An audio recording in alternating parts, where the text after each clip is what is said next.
C'est moi ou c'est allé vachement vite? Majoubi est déjà expulsé de France. Incroyable. Encore 980 000 au QTF et les comptes seront bons, mon cher Gérald. On va faire le tour de tout ça.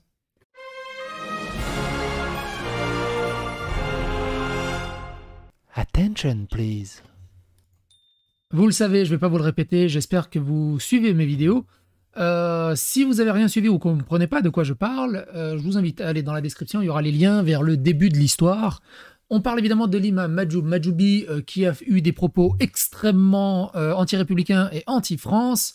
Beaucoup ont dit « Ouais mais non, quand il dit drapeau tricolore, ça n'a rien à voir. » Il parlait des drapeaux du Maroc. Ouais, drapeau marocain tricolore. Ouais. Mais bref, il y a encore d'autres choses.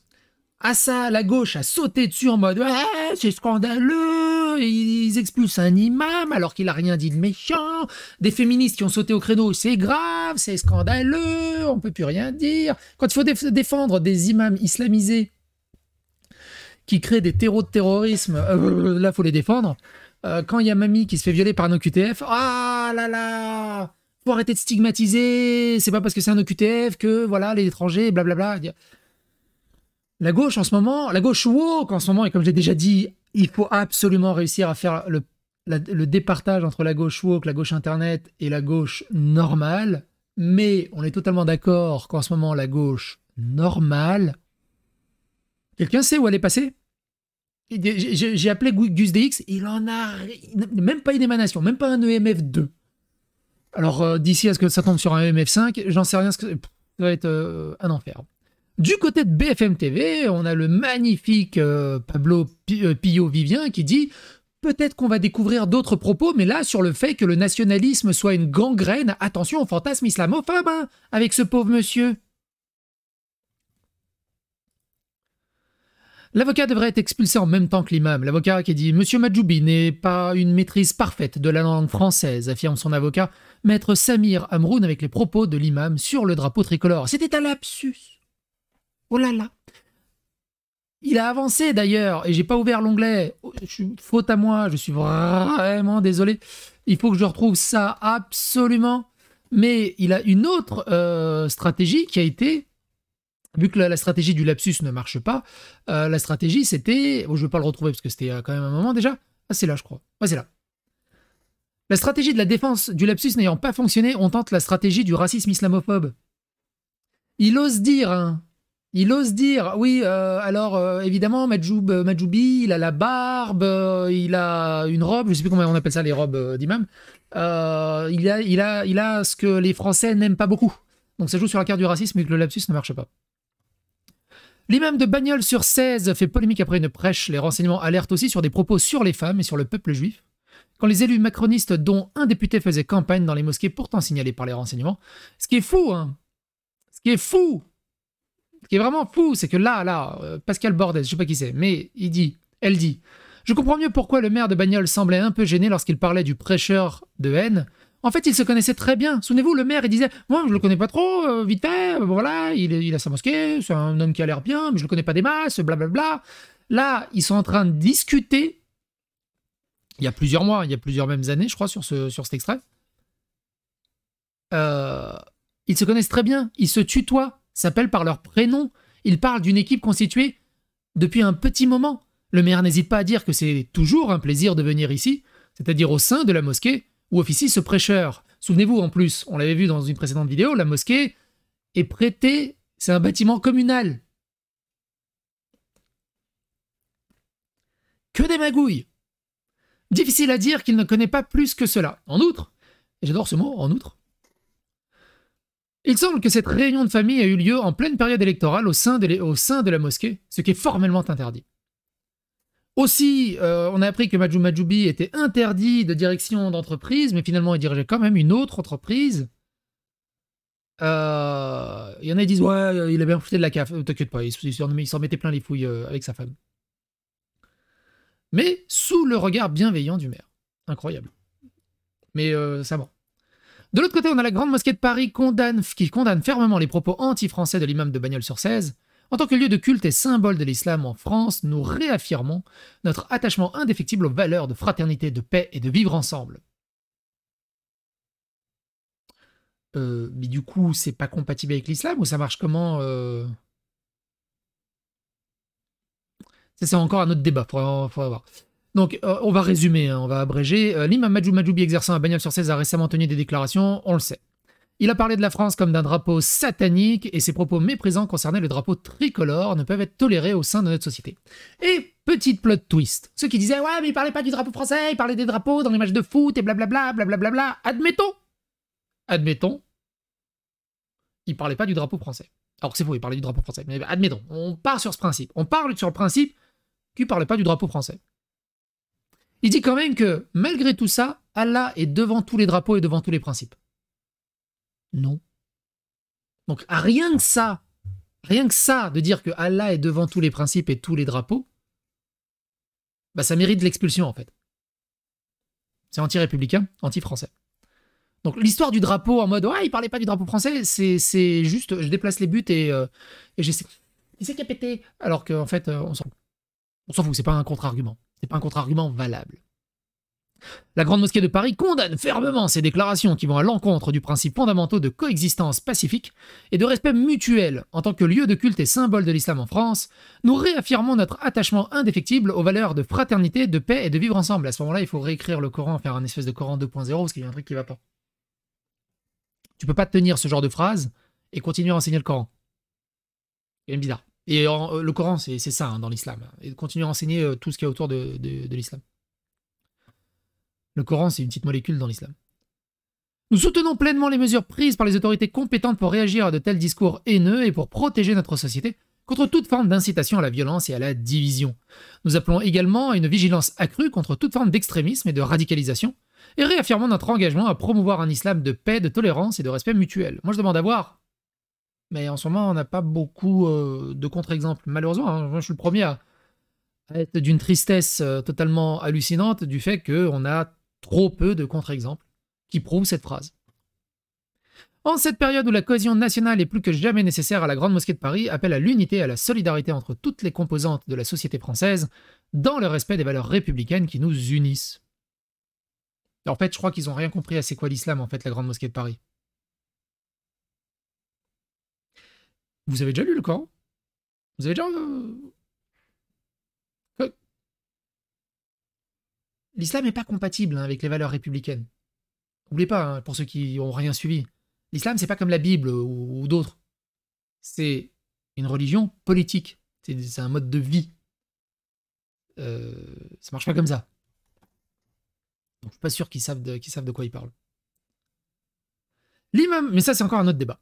L'imam Majoubi aurait présenté de manière réitérée que les femmes comme étant inférieures, faibles et vénales devant être guidées et contrôlées par les hommes. Apparemment, il était abonné au planning de Thaïs. Et pouvant être séquestrées au nom de la religion. Ah, ça, il n'y a pas. Mais il y a d'autres révélations qui sont assez intéressantes. Une conception littérale, rétrograde, intolérante et violente de l'islam, de nature à encourager des comportements contraires aux valeurs de la République, la discrimination à l'égard des femmes, le repli identitaire, les tensions avec la communauté juive et la radicalisation djihadiste. Dans des prêches du 2, 9 et 16 février 2024 tenues dans la mosquée de Bagnols-sur-Cèze. Il y en a qui disent « Ouais, mais il a lu un islam rigoriste, rigoureux. » Oui, non, mais il n'y a pas de... c'est une lecture de l'islam, point. Enfin, c'est pas genre « Ah, je lis, mais je mets que le gland. » Ça marche pas, donc au bout d'un moment... Il aurait ainsi présenté de manière réitérée les femmes comme étant inférieures, faibles et vénales, devant être guidées et contrôlées par les hommes et pouvant être séquestrées au nom de la religion. Apprend-on. Des propos qui provoquent la discrimination selon les autorités et qui sont de nature à encourager le repli identitaire chez son auditoire. Le religieux du Gard, de nationalité tunisienne, aurait également tenu des propos haineux contre la société française et les non-musulmans, déclarant notamment qu'il va falloir qu'on bouscule cette société belliqueuse et pourrie. Selon l'avis d'expulsion, l'imam a aussi critiqué la mixité, en prenant notamment à l'école publique, accusée de dispenser des cours sur la reproduction humaine aux enfants, évoquant l'élimination de tous les non-musulmans prévus à la fin des temps. Il aurait conclu par la phrase « Et ça, c'est la sagesse de Dieu ». L'avis d'expulsion considère ensuite que, sous couvert d'évoquer la fin des temps, l'imam a tenu les propos incitant à la haine envers les juifs, présentés comme le mal absolu Israël. Non, mais ça n'a rien contre les Français, c'est juste les juifs. Ah merde. Ah, ok, cool. Oui, mais non, mais ça marche pas non plus. C'est un enfer. Il désigne les juifs comme étant les ennemis historiques des musulmans et des alliés de l'antéchrist, note les autorités. Bon, c'est un peu comme Paris PSG Marseille. Il a notamment déclaré « Il y aura avant une autre guerre entre nous et ceux qui exterminent nos frères à Gaza et en Palestine, mais aussi qui attend l'antéchrist selon vous ?» Alors il y en a qui disent que c'est moi l'antéchrist sur les réseaux sociaux. À voir ce que vous en pensez. Ce sont les juifs qui l'attendent. Le prophète a dit « Les juifs l'attendent ». Les juifs suivront l'antéchrist. Ils seront 70 000 juifs à le suivre jusqu'en Iran. Un discours de nature à attiser les tensions entre les communautés, estiment les autorités dans le contexte de la guerre actuelle entre Israël et le Hamas. Dans son prêche du 2 février, le religieux aurait aussi tenu des propos susceptibles d'être interprétés comme faisant l'apologie du djihad. Il aurait ainsi déploré que les mosquées ne produisent plus de combattants comme au temps du prophète. Ça me rappelle un autre influenceur qui expliquait qui s'adressait à Jean-Marc Royan et qui disait « C'est mon idole, vous êtes vraiment génial, vous avez un courage hallucinant. Aujourd'hui, les personnes comme il n'y a plus de personnes qui ont votre courage. » On parle d'un terroriste qui... Bon, bref, Jean-Marc Royan, quoi. Majoubi, installé en France depuis le milieu des années 80 et sous le feu des critiques depuis la diffusion de la vidéo, et ça, on va pas revenir dessus, on l'a vu. Alors, on en était où? Des propos qui constituent une incitation à la haine, ça on l'avait vu, blablabla, après le reste c'est autre chose. En effet, l'avis d'expulsion révèle que l'imam a contracté une union religieuse avec une de ses compatriotes, donc elle n'est pas française sa femme, parce que j'ai vu un autre article où il s'est marié avec une femme française, sans avoir divorcé de sa précédente femme. Ah, pardon. Une ressortissante française. Ah. En fait, il est marié avec une française qu'il n'a pas divorcée, mais il vit religieusement avec... Il a ensuite divorcé en 2007, mais aurait continué à revendiquer ses liens matrimoniaux en 2019 pour obtenir un titre de séjour de conjoint français. Ah, c'est pour ça. Interpellé à la mi-journée sur la base d'un arrêté ministériel d'expulsion en présence de ses enfants et de son épouse, selon son avocat Samir Amroun, il a été emmené pour être transféré vers un centre de rétention administratif en région parisienne. Son conseil a confirmé jeudi à l'AFP qu'il allait contester son expulsion pour la requête. En référé, c'est le juge des libertés de la détention des tribunaux de Meaux qui est compétent. Pour le fond, ce sera devant le tribunal administratif de Paris, a ajouté l'avocat, selon qui son client est abasourdi et bouleversé. Comme d'hab, hein, quand il t'attrape, même quand il t'attrape en flagrant délit, il n'y a pas moyen, il a rien fait. Vous avez mal compris. Vous êtes islamophobe.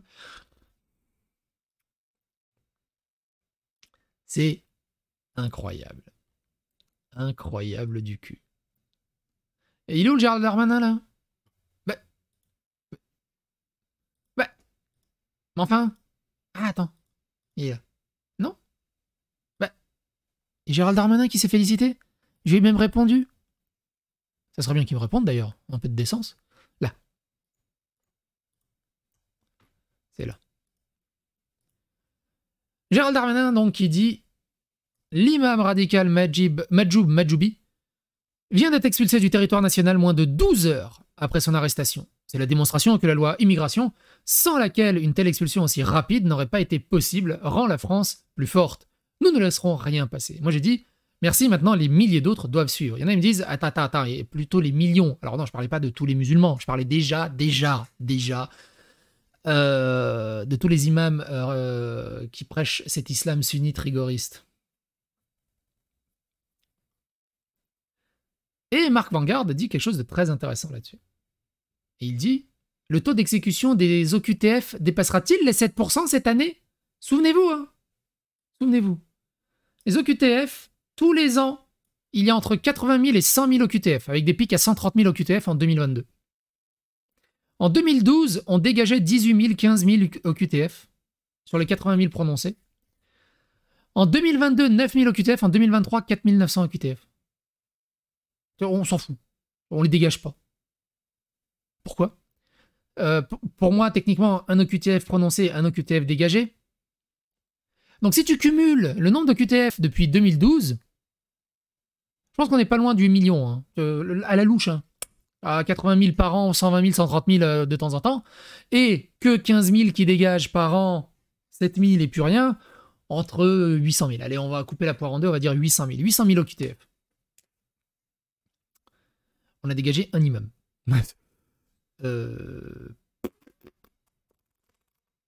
Donc, c'est bien, Gérald. Mon beau petit Gérald. Très content. Mais, dégage tous les OQTF. Déjà, d'une première base. Ensuite, dégage tous les fichiers S étrangers. Déjà, deuxième base. Et au niveau judiciaire, comme dans les jeux vidéo, il s'est fait arrêter une fois, deux fois, trois fois prison. Il a 3 vies. Allez, admettons. Parce que quand on voit il se fait arrêter 34 fois, 87 fois, une fois on l'a vu, et qui ressort avec du sursis, c'est quoi l'intérêt? Comment tu veux leur faire comprendre des trucs? Et on va finir là-dessus, parce que ça peut être intéressant. J'ai fait une vidéo récemment, le Japon est tombé. Des émeutes kurdes perturbent la tranquillité des Japonais. Les Japonais n'en peuvent plus, des Kurdes, et des Turcs au Japon. Il y a une islamisation du Japon. Les citoyens japonais s'en inquiètent. Et quand tu sais qu'au Japon, leur pourcentage est rikiki et que c'est déjà la merde comme ça, imaginez le Japon avec le même pourcentage qu'en France. Qu'est-ce que va donner le Japon? Je ne sais pas trop, mais je vous invite à regarder cette vidéo. Je vous laisse le lien dans la description. Quoi qu'il en soit, n'hésitez pas à donner votre avis, votre opinion dans les commentaires. N'hésitez pas surtout à vous abonner, liker, clocher. N'hésitez pas à rejoindre la chaîne si vous aimez mon contenu. Tipeee, tout ça, tu connais la soupe. Tous les liens sont dans la description. Bye.